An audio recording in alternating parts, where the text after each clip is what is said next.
ও মনু, জি বন্ধুরা ঠিক ধরেছেন, আমি যাচ্ছি বরিশাল। আর এটা হলো পদ্মা সেতু, আমি পদ্মা সেতুর উপর দিয়ে যাচ্ছি বরিশাল। আর বরিশাল আসার পরে আমি সিঙ্গেল বেডের একটা রুম নিয়ে নিয়েছি। আর এটা হলো আমার রুম, আপনারা দেখতেই পাচ্ছেন রুমটা অনেক সুন্দর। আর এটা হলো ওয়াশরুম।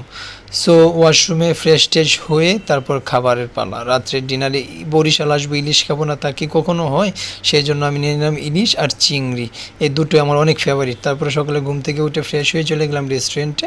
রেস্টুরেন্টে আসার পর রুমের সাথে ইনক্লুড করা ছিল ব্রেকফাস্ট। তারা আমাকে প্রোভাইড করেছিল পরোটা, ডিম, সবজি, ডাল, জুস।